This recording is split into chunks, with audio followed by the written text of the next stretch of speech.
the best-run municipalities in South Africa are all governed by the DA. DA mayors are working hard to protect residents from bad governance and mismanagement by getting the basics right, delivering better services and having zero tolerance for corruption. This is the DA difference. The next broadcast will start shortly. Follow us on social media for the latest in news and politics in South Africa. Like and follow our page on Facebook. Follow us on TikTok, Instagram and X. Subscribe to our YouTube channel and hit that notification bell so that you don't miss out on anything. Be part of the conversation. Tell us what you think in the comment section. And please, like and share our videos with your friends and family. The next broadcast will start shortly. If you care about South Africa and want to make a positive difference, then join the DA. Visit our website at da.org.za for more information. Find out who represents you in your ward and district. Who are the DA mayors working for you in your town or city, and which MPs represent you and your causes in Parliament. On our website, you can learn more about our latest campaigns and how you can get involved. Join the Democratic Alliance to rescue South Africa.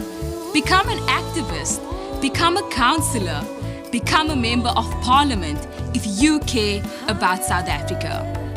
Please visit donate.da.org.za. Donate to a cause you believe in. Donate to make a difference. Welcome to a broadcast of the Democratic Alliance. Did you know the Democratic Alliance is the stable anchor of the Government of National Unity? DA ministers and DA deputy ministers are getting things done with a special focus on job creation and economic growth, driving down the cost of living and placing the needs of the people first. Join the mission to rescue South Africa. The next broadcast will start shortly. Did you know the best-run municipalities in South Africa are all governed by the DA? DA mayors are working hard to protect residents from bad governance and mismanagement by getting the basics right, delivering better services and having zero tolerance for corruption. This is the DA difference. The next broadcast will start shortly. Follow us on social media for the latest in news and politics in South Africa. Like and follow our page on Facebook. Follow us on TikTok, Instagram and X. Subscribe to our YouTube channel and hit that notification bell so that you don't miss out on anything. Be part of the conversation. Tell us what you think in the comment section. And please, like and share our videos with your friends and family. The next broadcast will start shortly. If you care about South Africa and want to make a positive difference, then join the DA. Visit our website at da.org.za for more information. Find out who represents you in your ward and district. Who are the DA mayors working for you in your town or city, and which MPs represent you and your causes in Parliament. On our website, you can learn more about our latest campaigns and how you can get involved. Join the Democratic Alliance to rescue South Africa. Become an activist, become a councillor, become a member of Parliament if you care about South Africa. Please visit donate.da.org.za. Donate to a cause you believe in. Donate to make a difference. Let's rescue South Africa. Join the DA, because the DA gets things done.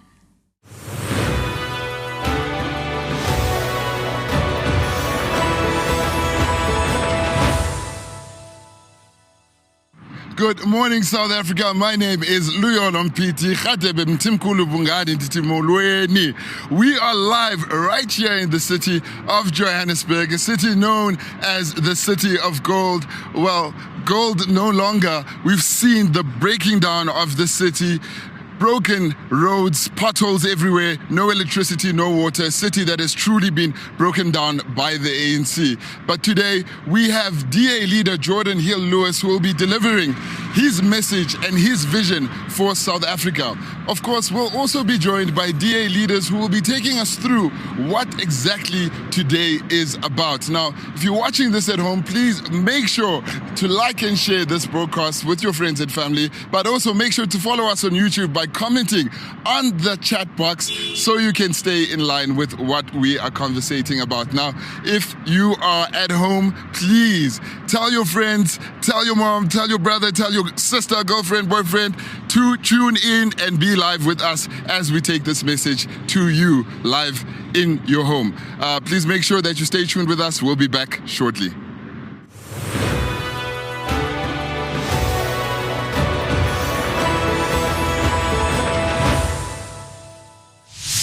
Ratings Africa says the state of South Africa's municipalities, with the exception of the Western Cape, is on the brink of financial collapse. From the non-maintenance of buildings and potholed roads to being unable to get the most basic of services such as water and electricity. Experts say aging infrastructure and lack of maintenance are a big part of this problem. The country, of course, has been experiencing water challenges, with some communities not receiving clean drinking water for weeks on end. Clearly, it shows that the infrastructure was never maintained since the ANC government has taken over. Tell them, one of them, to live with us for one day and then see if they're going to survive. But we have to survive. Corruption is a massive problem in South Africa. Lots of tenders, lots of kickbacks, lots of dodgy deals. We are now seeing the consequences of corruption. The increasing cost of living continues to take a toll on South Africans. And it's going to get even worse. South Africa ranked as one of the most dangerous countries in the world. The latest crime stats suggest South Africa is a crime scene. The unemployment rate is at a record high. Around 16.9 million people of working age are without jobs as we speak. The government that South Africans vote for into power to handle service delivery cannot adequately and sustainably manage all these spheres of local government and municipalities. Why do you think the government is not doing anything when there is so much at stake for this country?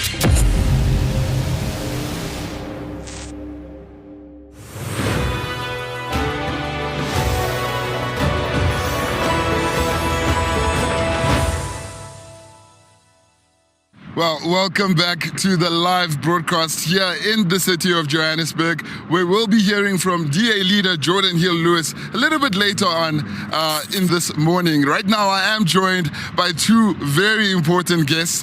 I am joined by Katu, who is our mayoral candidate for Ekurhuleni, as well as Celia, who's our mayoral candidate for Tshwane. Now, guys, it's a bit chilly here in Joburg, but we're out here on the streets. It's quite amazing. Let me start with you, Katu. How are you feeling? I mean, today's very significant day. I feel very honored and excited to be part of this event. I'm excited for the people of South Africa because for the longest of time, they have been lied to.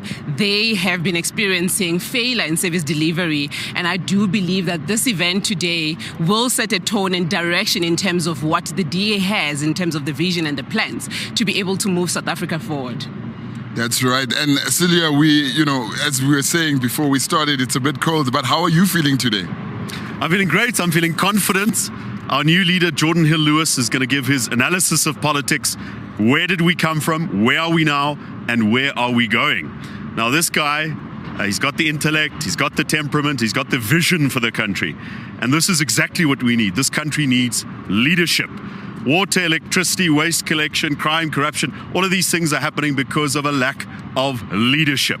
He's going to provide leadership today, vision, direction for the country. And as a mayoral candidate in Tshwane, I am excited because we have that strong leadership and vision in our party to take us forward. Now, Celia, if we talk about the vision, I mean, we've seen quite a number of things breaking down in the municipalities. I'm sure you can surely just paint out what is the current condition of South Africans and the current state of the country that we find ourselves in. So a lot of people experience breakdowns in service delivery, lack of taxpayer value for taxpayers' money. You get your bill, water, electricity, waste collection every month, but you don't necessarily get the services. There's deteriorating infrastructure, and there's just a sense that things are going backward. But I think the biggest issue is that South Africans are feeling in their pockets that they are becoming poorer. Incomes are stagnating. Promotion opportunities are fading. Businesses are not scaling up. In many instances, they are shutting down. And so the state of the economy is something which, we talk about it, but it's something tangible to ordinary people. And if you look at these cities, these big metro cities where people are moving from rural areas, they come in hope of a better life, of a job, better schools, infrastructure, and what they often get is disappointment. So we have a high rate of urbanization, but the growth rate is not keeping up with the growth of the population, and that leaves a strain on the infrastructure.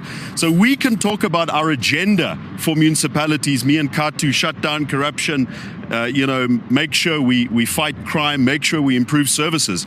But ultimately what we all depend on is a growing economy. And if the economy isn't growing, there's strain on infrastructure, there's strain on services, and it's really difficult to get things done. So what I hope from our national leadership, and I'm confident that this is what they will provide, is a vision and a route map to how to get the economy growing and to get South Africans in jobs, because that will relieve a lot of the problems that we experience in this country. Katu, now we know that Ekurhuleni for a very long time was known as the industrial hub of Gauteng, of South Africa in fact. What are your plans in looking at the broken downness of Ekurhuleni going forward? Luyolo, the city of Ekurhuleni is literally the economic engine of South Africa. What means is we should be providing job opportunities. We should be, attracting investors in our city. But that hasn't been the reality for the people of Ekurhuleni, simply because of the collapse in service delivery, simply because of the corruption that is thriving, simply because of the crime that has been the order of the day. And therefore, that is why we need a DA government that has a vision and a plan to be able to address all these challenges. That way we will be able to attract investors into our city. That way we will be able to create, an economy that is growing, but ultimately create jobs for the people of Ekurhuleni. Now, we know that in order to win, to get the DA in, something important needs to happen. People have to register.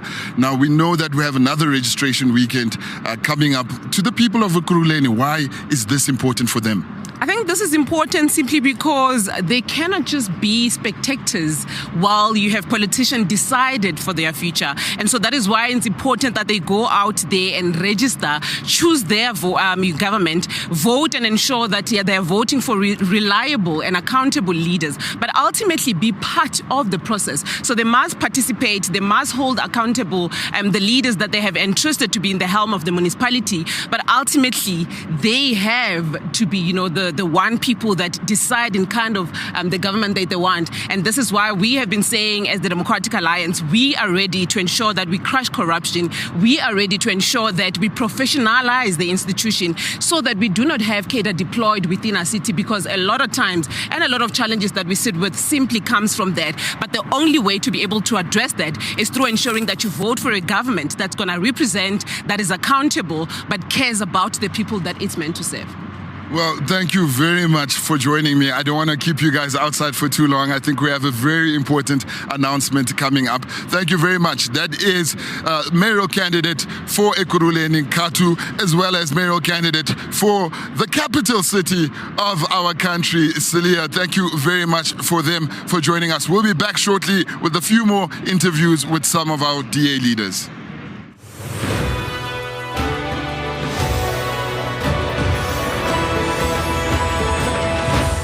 Residents of Johannesburg have been plagued by water shortages. The country, of course, has been experiencing water challenges, with some communities not receiving clean drinking water for weeks on end. On the other hand, while the city of Joburg and Rand Water says there isn't any water, they're losing a lot of water as well. Experts say as much as 60% of the water that is pumped into Johannesburg water is lost through a failing infrastructure. Experts say that aging infrastructure as well as lack of maintenance are all a big part of this problem. Joburg Water doesn't have 64 billion rand needed to replace and refurbish failing infrastructure. A lot of the lack of funds is due to corrupt activity that has diverted resources away from where they need to be spent into certain officials' pockets. People are very desperate. They have to buy water to flush toilets. It's unhygienic. It's not conducive to living standards. It's a desperate situation, a struggle for a basic need. It's quite difficult.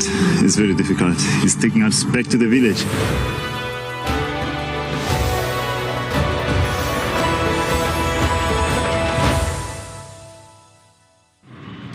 Now, welcome back. We are still live in Johannesburg, where DA Leader Geordin Hill-Lewis is still about to make his address on outlining the vision for South Africa. But right now, we are joined by Minister of Communications and Digital Technologies, Solly Malatsi. Solly, thank you so much for joining us here outside in the freezing cold in Joburg. At least we have a bit of sun right now. But how are you feeling this morning?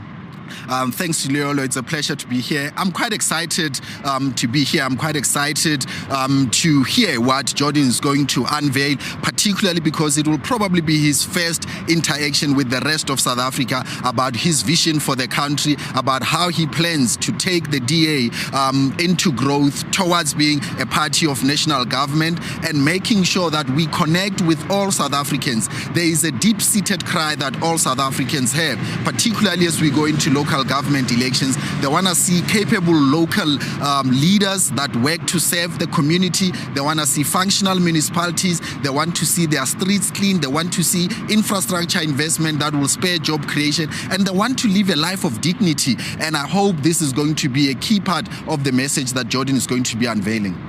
Now, Solly, you know a lot more about Geordin, and a lot of people, as you've said, are going to really hear what Geordin's message is. But who is the man? Who is the guy behind the name Geordin Hill-Lewis? Can you tell us a little bit about him? Yeah, Geordin is a compassionate leader. He's got massive intellect. He has the ability that is very rare in a lot of leaders, which is to combine both the empathetic aspect of leadership and to have the resilience to go through the hard knocks of what is required to set out a vision and see it through. We were part of the inaugural class of young leaders together with Geordin and have also worked together while we were members of parliament together. And throughout his journey, it was always visible that, you know, he represents the best of us as the Democratic Alliance. And with now coming through as the leader of the party, it's an exciting chapter for the party and also for the country, because we really have a realistic chance of being the largest party post-2029, and the upcoming local government elections are going to be the springboard for that. Now, South Africans are concerned about jobs. We know the numbers of unemployment are not getting any better. We know that water, electricity, infrastructure continues to be a problem in this country. Indeed, and the needs of our people are basic. And what they need is capable leaders with a compassion to understand that access to clean, drinkable water every day gives one a life of dignity. Having refuse being removed daily restores the dignity of a community. Having the lights on in our communities keeps everyone safe, so that you are not looking over your shoulder in every community. And most importantly, when you have the infrastructural investment to build new roads, maintain old ones, maintain and build sewer infrastructure, investors see a sign of a working municipality, and they get even more courage to come and invest in those areas, because they know that there won't be uninterrupted cuts of water. There won't be uncertainty about whether there will be electricity this week or next month, as is the case here in Joburg. And they want to see leaders with a clear commitment to leading with accountability and transparency, and also listening to civil society and communities where valuable positive contributions are made to help government. Now, we know that this election is do or die for many municipalities. We're here in Johannesburg. We know Johannesburg literally is on the brink of not surviving. I mean, this address and this election is very important for South Africans. Indeed, I think South Africans have a choice to make. If you want to see working municipalities, if you want to see financially stable municipalities, if you want to see municipalities that deliver services as they should do, and if you want to see municipalities that are led by ethical leaders, the only choice is the Democratic Alliance. No one can afford to live in an environment where there's uncertainty about the future of the municipality and whether you'll get water or not. So, you know, Solly, before I let you go, we do have a registration weekend that's coming up on the 1st and 2nd of August. Now, this is very important. It's the last chance for people to register. Absolutely. It's the last chance to register, and it is the only way through voting that we can change governments. The only way you can help the DA towards entering into government is to register and vote. Canvass your neighbors, canvass your siblings, your relatives, people that you are with in social clubs and all the community forums to go and register. Check whether you are registered properly. If you are not registered, go and register so that you can be that vote that makes a difference. An election can come down to 1 vote or 8 votes, as we saw in a by-election in Mirafong. So every vote matters, and in order for that vote to make a difference, you have to be registered and registered to vote the DA. Now, we also are likely to hear about the capable states, the capable government. And as a member of the National Executive, we want to have a capable government that delivers to South Africans. Absolutely. And the foundation of a capable state starts with capable leaders. It also means building a capable pool of a professional public service, because a professional public service is so critical in making sure that the work of government on a day-to-day basis is delivered without any political bias, without any discrimination of communities, and that it is done consistently. And a capable state is one that understands that it uses its legislative powers to drive reform, to improve the quality of lives for people, to attract jobs, to make it easy for businesses to invest in those communities and to look out for the interest of the residents of that community. Now, thank you very much, Solly, for joining us. I want you to head back in and hear what the leader of Geordin Hill-Lewis will be saying to us. Now, that's it here, folks. My name is Luya Olompiti, and I don't want to hold you guys. I want you guys to go in and see exactly what the DA leader, Geordin Hill-Lewis, wants to outline. It's a plan for South Africa, a vision for our country. This election is do or die. Ladies and gentlemen, let's go to stage. Let's hear what Geordin Hill-Lewis has to say. See you shortly.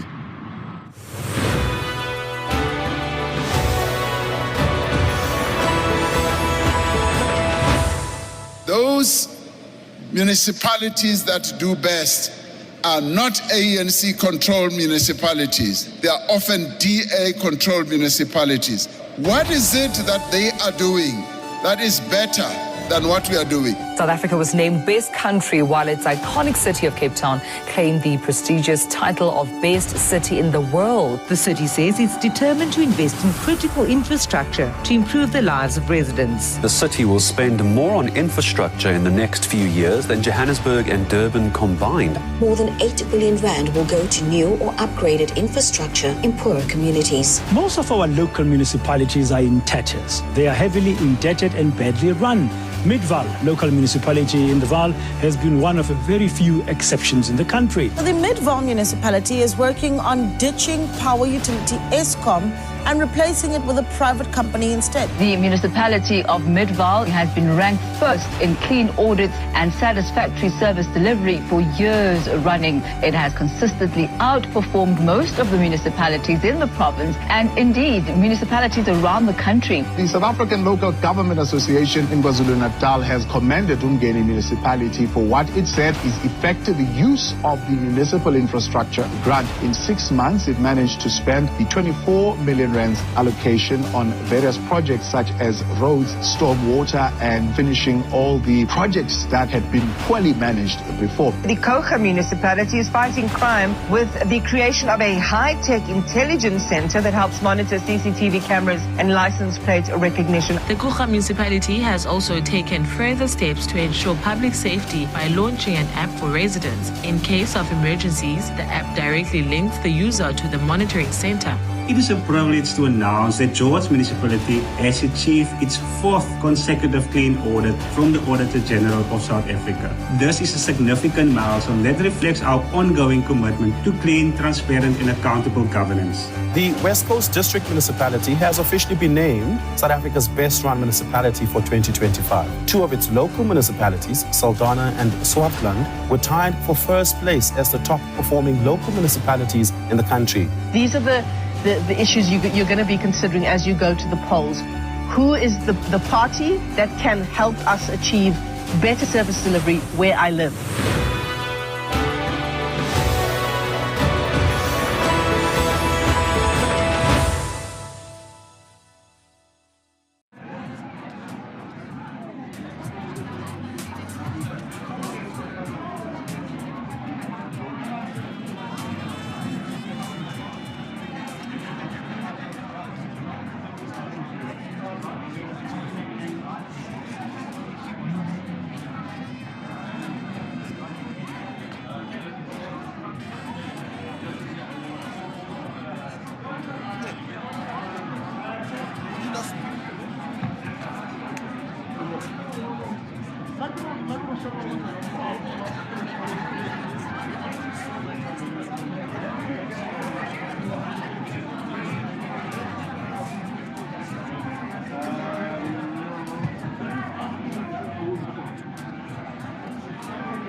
Ladies and gentlemen, we are about to go live any moment from now. So please settle down. Remember to please switch off your phone. Or put it on silent, preferably, if you still want to use it. But the goal is for it to not ring. We don't want to hear it. Please put it on silent. You still have time to banter a bit. We will be live in a moment. Thank you.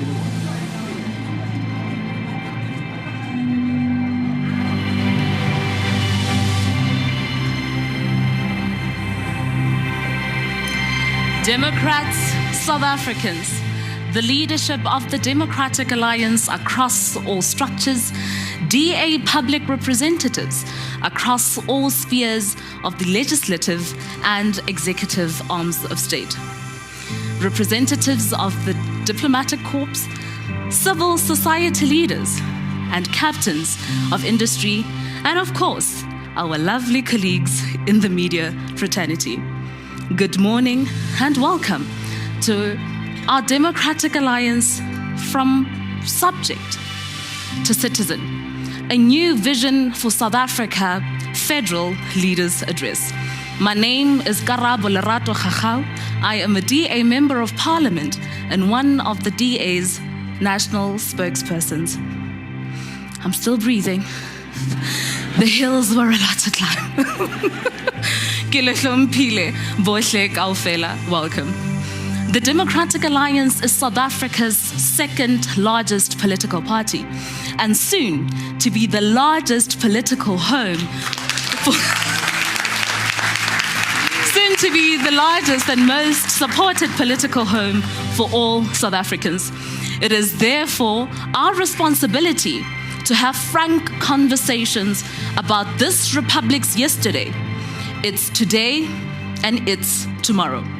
Colleagues, we are gathered here today to answer three critical questions. One, what has South Africa achieved so far? Secondly, are our current political and economic climates conducive for a better tomorrow? And number three, where to from here?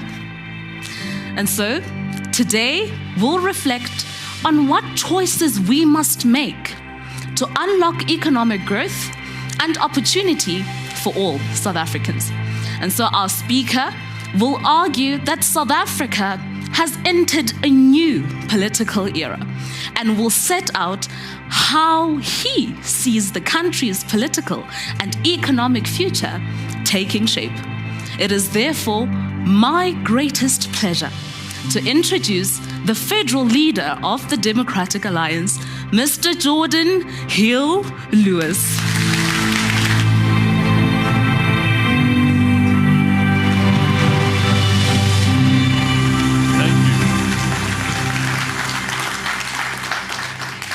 Thank you so much, Karabo, for that very kind introduction. It's great to work with you. Karabo is such a star. Let's give her a round of applause. Ladies and gentlemen, colleagues, it is such a pleasure to see you all. Thank you for being here. Thank you for such a great turnout, and thank you for joining me today. This is my first major speech as leader of the Democratic Alliance after our Congress a couple of months ago. And in it today, I want to do something that South African politicians don't often do, and that is to talk honestly about the state of our politics in South Africa. Now, let me be clear, this is not about who's governing badly or who should govern instead. That is for the campaign trail, and you'll hear a lot from me about that over the coming months. But today I want to talk about the political configuration in South Africa since 1994.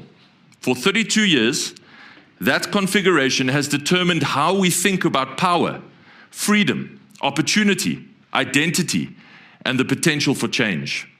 And I want to make the case that we are entering a brand new era, as you heard Karabo say.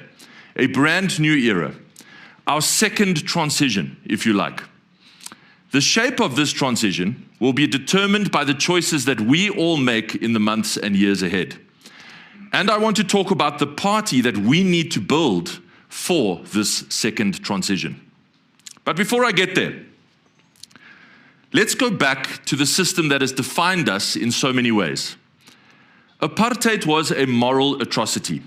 It was a crime against the people of this country that left wounds which have not healed and which may not heal in our lifetimes.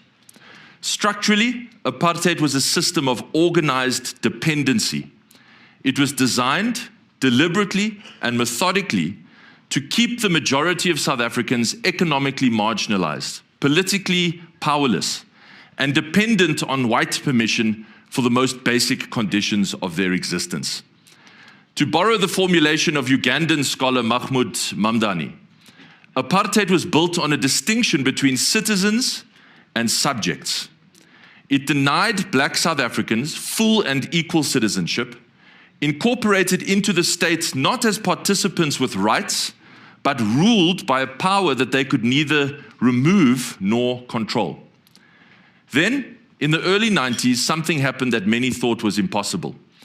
People who had every reason to live in a permanent state of fear and mistrust and vengeance chose something better.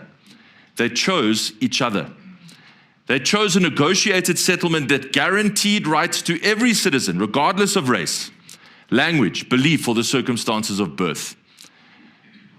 Out of that emerged our Constitution, a truly remarkable document.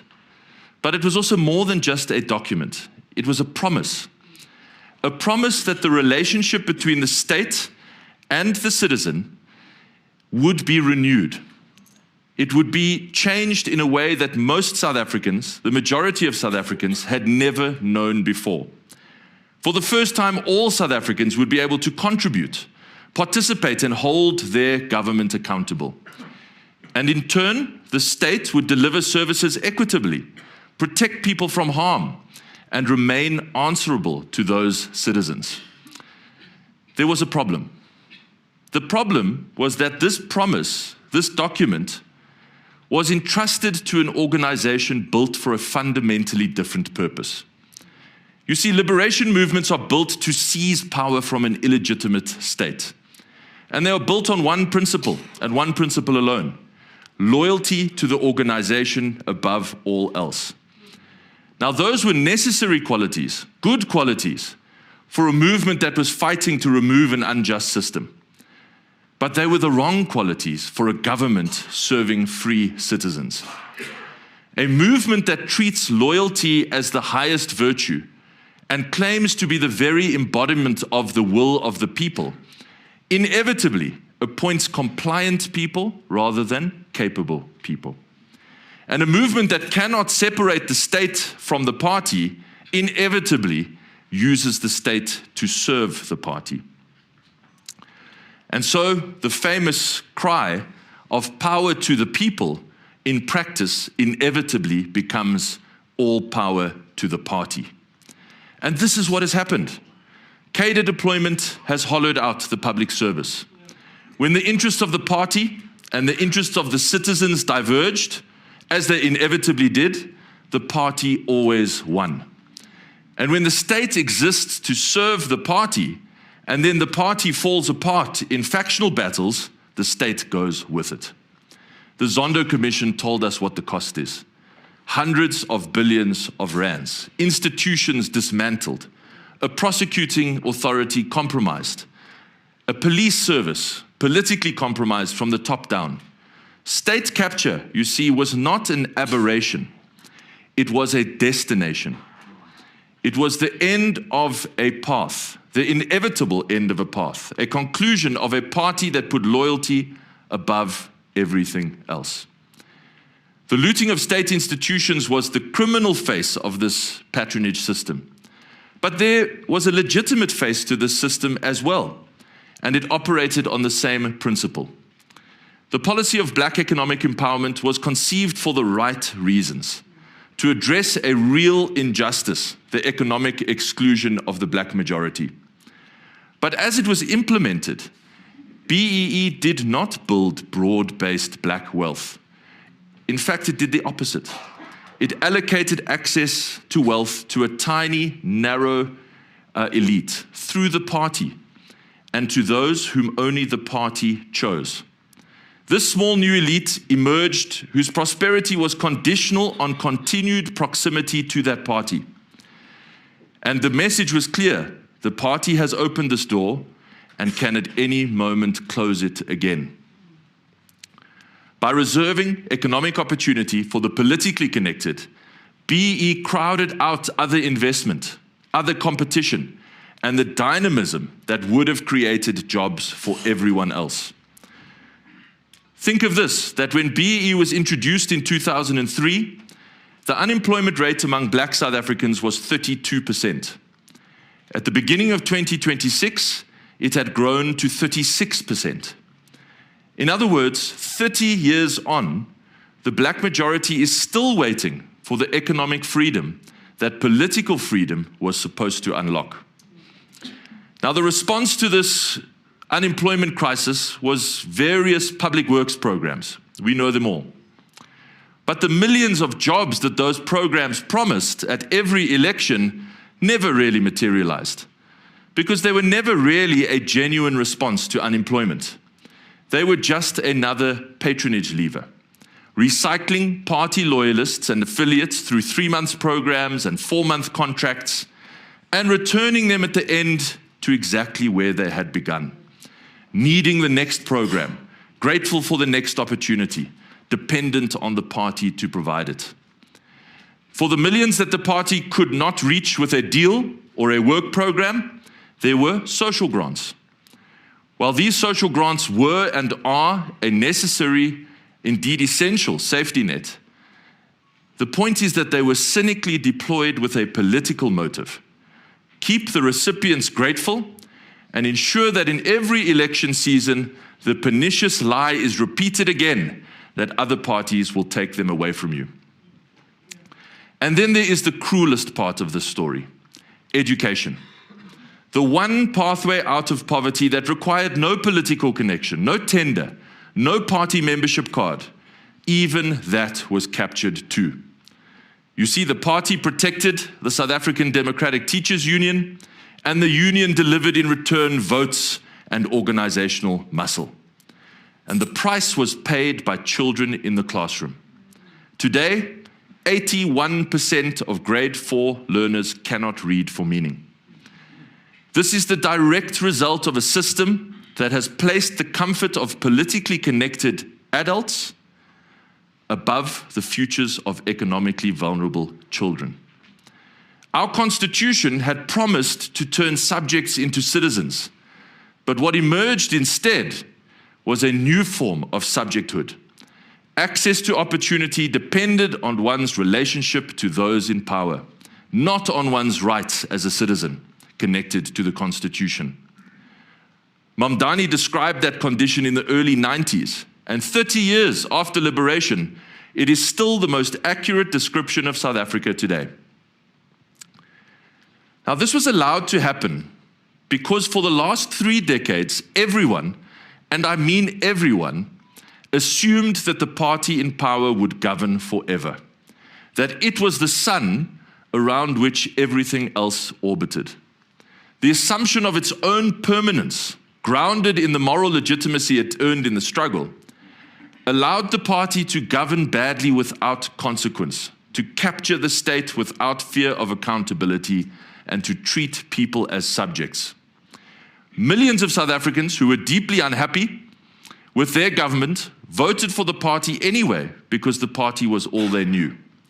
Millions more simply stopped voting altogether, retreating from the democratic participation because they no longer believed politics could change anything or offered hope. Many who had the means to do so made a different choice. They voted with their feet. They emigrated, taking their skills and capital and ambitions elsewhere. The media and the commentariat largely also bought into the idea of one-party dominance. The primary news story of South African politics for 30 years has been the internal factionalism of the ANC.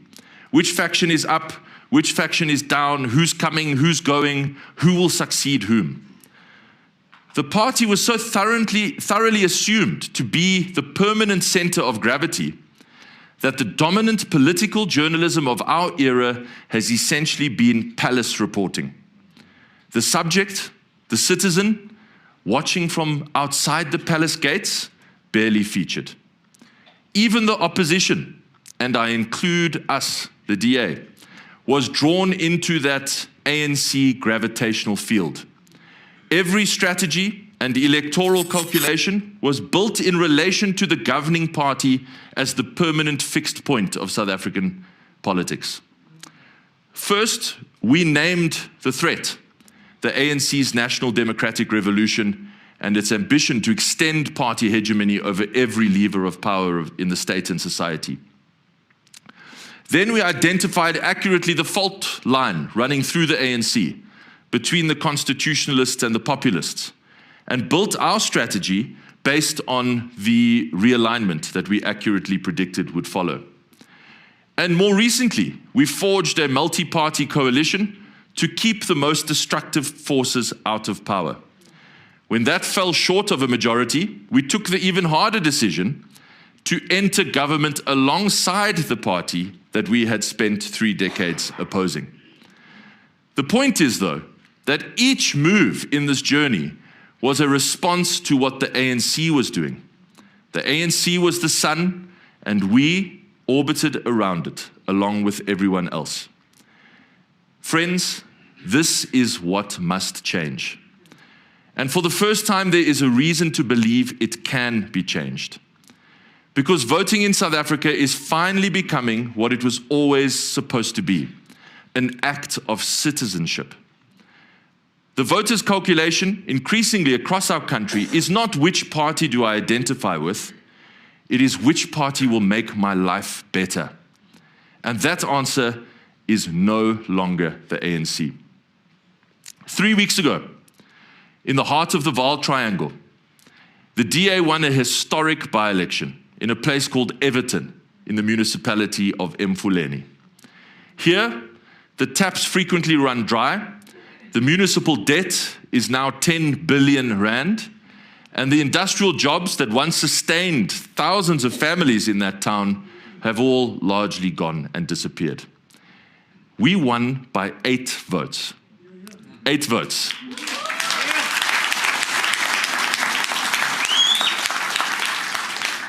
You see, people there looked at the broken infrastructure and concluded that history was not going to fix the water pipe, that liberation credentials were not going to create the jobs or bring them back, and that political loyalty is in fact conditional. Our candidate, I'm so pleased she's with us today, Maki Shabalala.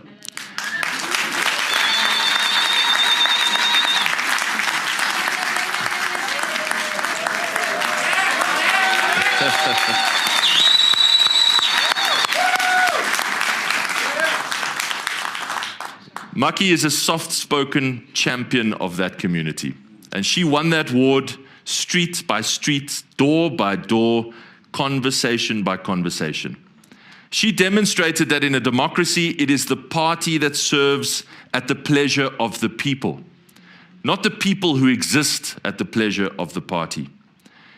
And that same calculation that led to us and Maki winning there, that same calculation is being made far beyond Mfuleni, in homes and taxi ranks and churches and friendship discussions all around the country by people who have watched the water system collapse. They've watched the lights go out.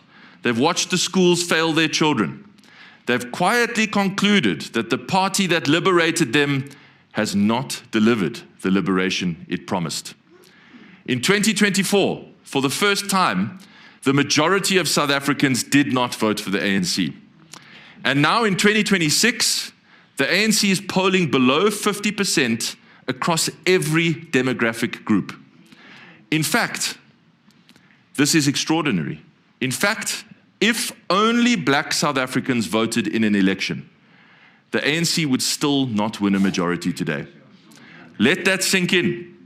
If only black South Africans voted in an election, the ANC would still not win a majority today. The party is over. Our second transition is here. We must begin to prepare for a post-ANC future. The national question now is what that post-ANC future is going to look like.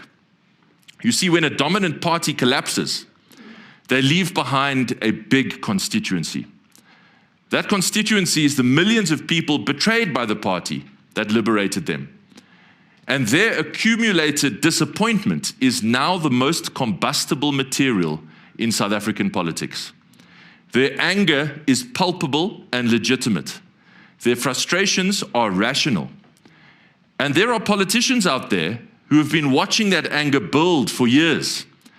They understand it intimately, and they are now preparing to harvest it. You can see them on the platforms, in the stadiums, in the viral videos. They know exactly which wounds to press. But look carefully at what they're actually offering. Their answer to a state captured by one elite is to capture it for another. Their answer to 30 years of dependency is not the end of dependency, it is to redirect it, to install a new set of patrons in place of the old ones, to ensure that the citizen remains exactly where she has always been, waiting for permission from the powerful. A new master, but the same subjecthood. There is another way, and it is the path that I want to describe here today. It does not offer the emotional satisfaction of populism. It's harder and it's slower, but it is the only path that actually completes the 1994 journey. It is a politics that puts the citizen at the center of our politics. Not the ANC, not the DA, not any other party, the citizen. What does it look like? First, a citizen-centered government requires a different understanding of the state. You see, for too long, institutions that have meant to serve citizens have instead served political power. Public appointments have become political appointments. Public resources have become political resources. And the consequences are all around us to see. All of the failing municipalities, the weakened law enforcement agencies, the collapsing state-owned enterprises, and the erosion of public trust in our country. A citizen-centered government begins by restoring a simple but most powerful principle, The state does not belong to any party. It belongs to the citizens. Success in government is measured by what citizens actually experience, whether the school functions, whether the clinic works, whether the train runs, whether the crime is actually investigated, whether the lights stay on. The standard by which government should be judged is the lived experience of the people in whose name it governs. Second, a citizen-centered government requires a different understanding of the economy. You see, in the economy that the ANC has built, the state is always at the center. From exchange controls to industrial policy, from BEE to labor law, to the management of our ports and everything else, every plan, every policy, every intervention is built on the same assumption, that economic activity is allowed only under license of the state, that the state should direct and the people should follow, as subjects do. And the results, again, are clear. Millions stuck in rising unemployment, an economy that grows too slowly even to offer hope and opportunity to its own young people. A business environment so heavy laden with red tape and racial targets and regulatory uncertainty that investment goes everywhere else and the jobs go with it. A citizen-centered economy starts from exactly the opposite premise. It is driven by the choices of free people, choices about where and how to invest, whether and how to start a business, who and how many people to hire. These are not decisions that belong to the state. They should belong to the citizen. The state's role in a citizen-centered economy is limited and focused. It does the essentials well: infrastructure, law and order, education, a social safety net, healthcare, and other basics. And for the rest, the state gets out of the way. Because when it does, something amazing happens, remarkable. The small business owner opens a new shop. The entrepreneur takes a risk. The farmer invests in the land. The young person finds their first job. These are not just beneficiaries of the beneficent state in the economy. They are the builders of the economy. Citizens, not subjects. Third, a citizen-centered government requires a different understanding of human potential. Rights and opportunities are not enough on their own. A citizen must also have the capability to seize opportunity when it exists, the knowledge, the skills, the confidence, the wherewithal to exercise their freedom. Without that, opportunity goes to waste. A child who learns to read gains access to a wider world, and a young person who acquires knowledge and skills gains greater control of their future. But when children spend years in school without learning to read for meaning, when young people leave unequipped for work or further study or active citizenship, we waste human potential on a vast scale, and we limit children's lives before they've even properly begun. A citizen-centered education system starts from a totally different premise, a very powerful premise, that each and every child who sits down in a classroom on the first day of school carries with them an immense, unrealized future, and that it is the system's sole purpose to unlock that future. Every decision must flow from that. How teachers are appointed, how time is used, what is taught, how it's tested, everything must flow from having that little child in mind. That is the true measure of an education system. Not the inputs or the budgets or the policies, but the lives that it makes possible. Fourth, a citizen-centered government requires a different understanding of safety altogether. People, especially women, walk our streets in fear every day of their lives. A fear that has become so constant, so pervasive, that we've almost come to accept it as normal. Victims and their families are left to carry the emotional wreckage of violent crime, while too often the perpetrators simply walk free. That is a grave injustice. A country in which law-abiding citizens are forced to surrender their freedom, while the criminals who take it from them keep theirs. A citizen-centered government understands that the rule of law is not just an abstract political principle. It is the foundation and the bedrock upon which free societies are built. It starts from the belief that every citizen must have the right to live free from fear, that every community has the right to safety, that every victim deserves justice, and that every criminal must know that there will be consequences for breaking the law. The measure of a criminal justice system is not how many policies it churns out, but whether citizens actually feel safe, whether crimes are investigated, criminals are prosecuted, victims are heard, and communities feel safer. Finally, a citizen-centered government requires a different understanding of the social compact. Citizenship is more than just about the relationship between the individual and the state. It's also about the relationship between individuals themselves. We believe that every person is more than the sum of their demographic parts.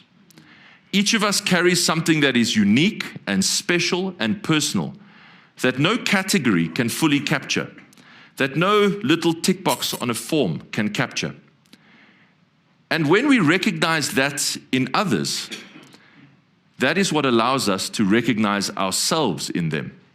That is the beginning of empathy. That is the beginning of tolerance. For too long, South Africans have been encouraged to think of themselves primarily as the member of a group. Racial groups, political groups, linguistic groups, and countless others. Citizenship asks something different of us. To recognize one another first and foremost as fellow South Africans. That does not mean abandoning our histories, identities, or our traditions.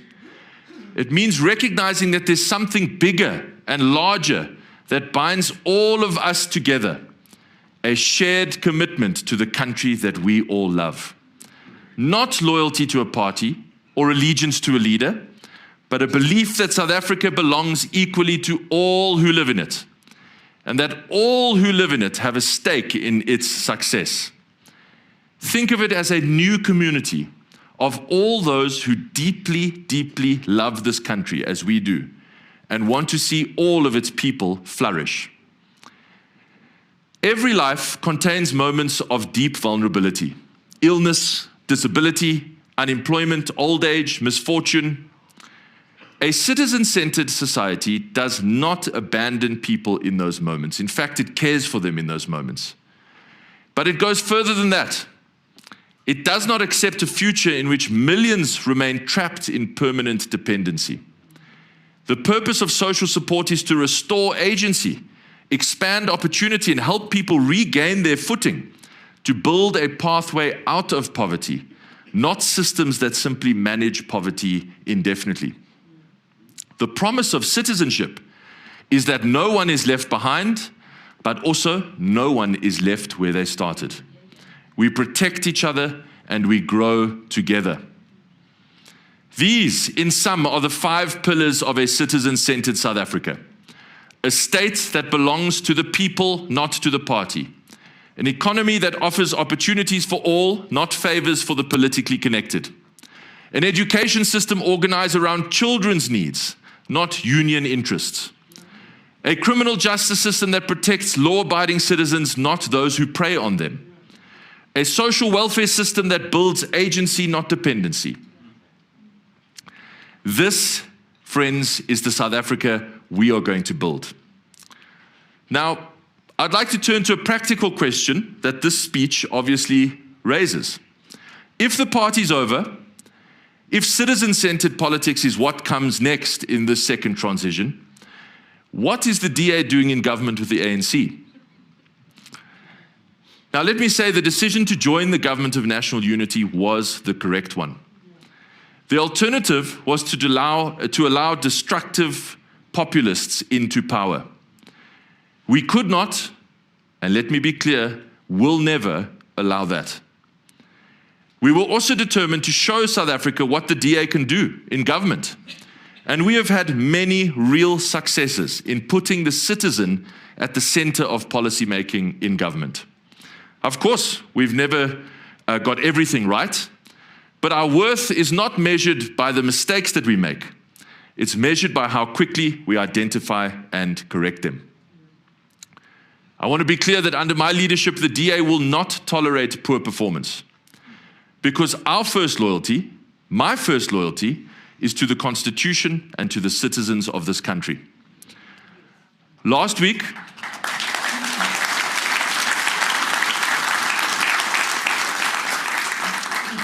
Mr. Mteto Mnyati, one of South Africa's most respected business leaders, wrote something that I read that I really agreed with and which is worth repeating. He said, and I quote, "In my book, loyalty is often little more than cadre deployment dressed in more respectable clothing. This substitution of personal allegiance for proven capability remains one of the primary reasons our nation continues to struggle. When those entrusted with influence consistently place who one knows or owes above what one can deliver, mediocrity becomes systemic and institutions lose their way." End quote. He is absolutely right. And this is the standard I am applying inside the DA. Now, there's also going to be standards that I will apply to the ANC. First and foremost is requiring the ANC to accept that it did not win a mandate to govern as it always has.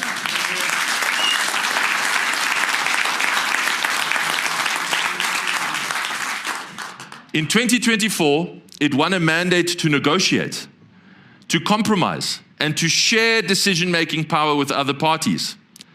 The statement of intent that established the Government of National Unity recognized this explicitly, requiring sufficient consensus amongst coalition partners before decisions are made. That agreement is only being honored in the breach. On economic policy in particular, on business licensing, on the industrial strategy, on the BEE review, and many others, the ANC has proceeded as though the election result meant nothing. We will not accept that.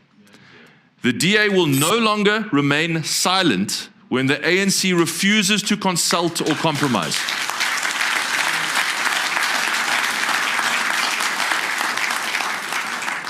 And we will make public the positions that we have taken inside the GNU. This is not meant as a threat. In fact, it is a matter of basic respect for democracy. We have a mandate from the 3.5 million citizens who voted for us, and we are honor-bound to tell them what we are doing with their trust. When I was elected leader of the DA, I chose to remain outside of the Government of National Unity for the simple and important reason of independence. I do not owe my position to President Ramaphosa. I owe it to the millions of people who voted for us.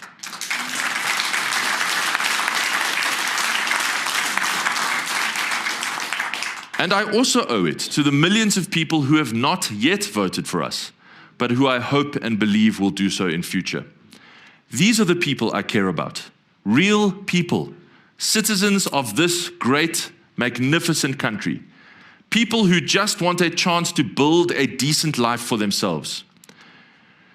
Out on the campaign trail and in my daily work, I meet many black South Africans who say some version of the following to me. "I really like what you're doing, and I think the DA is doing a good job, but I'm just not yet ready to trust, to actually vote for you." I got to say, that cuts me deep. But it also inspires me to do better and to work harder, to build a truly citizen-centered party in which every person feels welcome. No matter where they come from, no matter the color of their skin or the language they speak, a party that is truly for all the people. And I am so encouraged by the growing number of people, as witnessed by Maki's victory and elsewhere.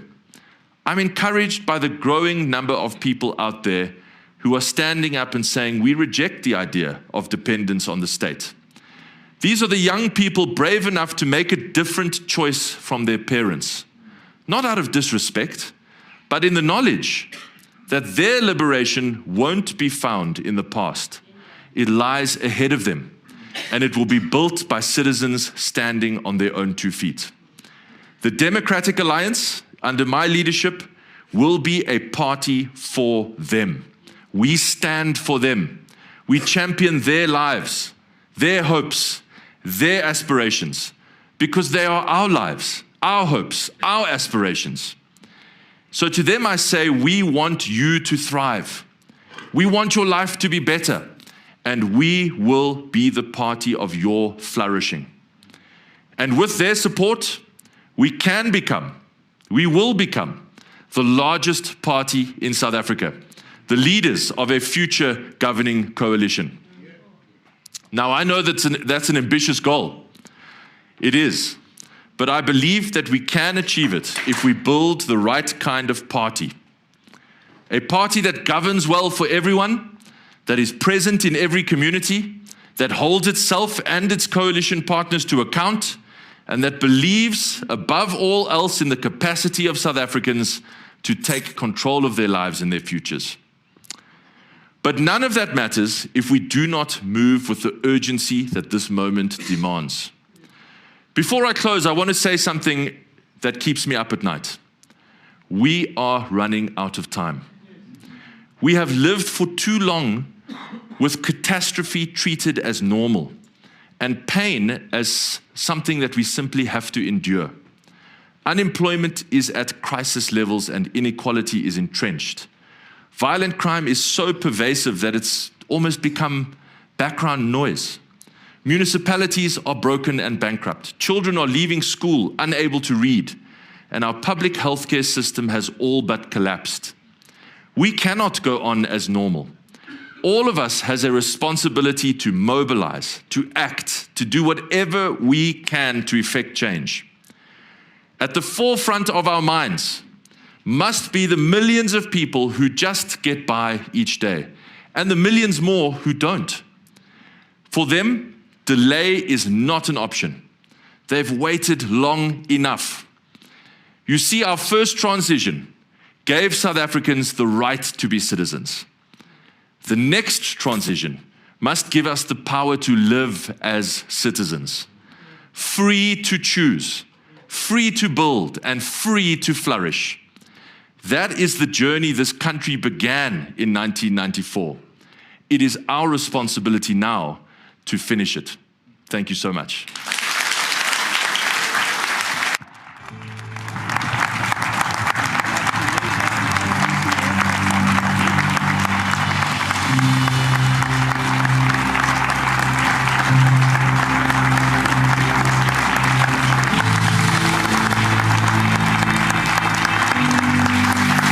Let's keep.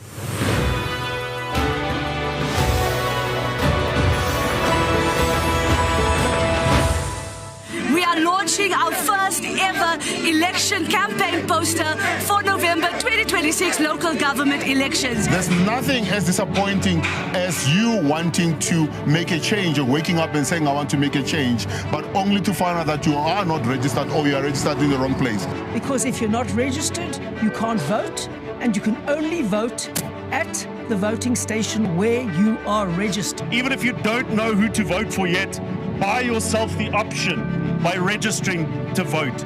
Decide to be part of the group that decides what the future of our city should be. But today we stand here excited and full of hope because we have an opportunity where we can register and ensure that we vote for a government that will get our city working for its people. The choice is going to be very, very clear. You're going to have some of the same, where you have a failed government in place, or you're going to put a new government in place led by the Democratic Alliance. And we are asking you to come out in your numbers and register to vote and vote for the Democratic Alliance on the 4th of November.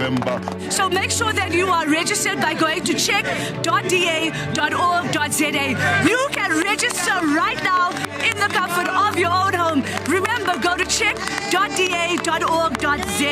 and come and vote for a new government on the 4th of November. Kyk wat doen 'n blyse.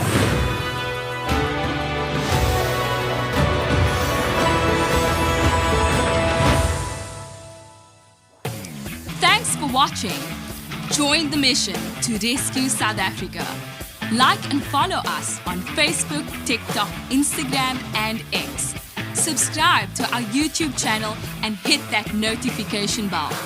Join the DA, because the DA gets things done.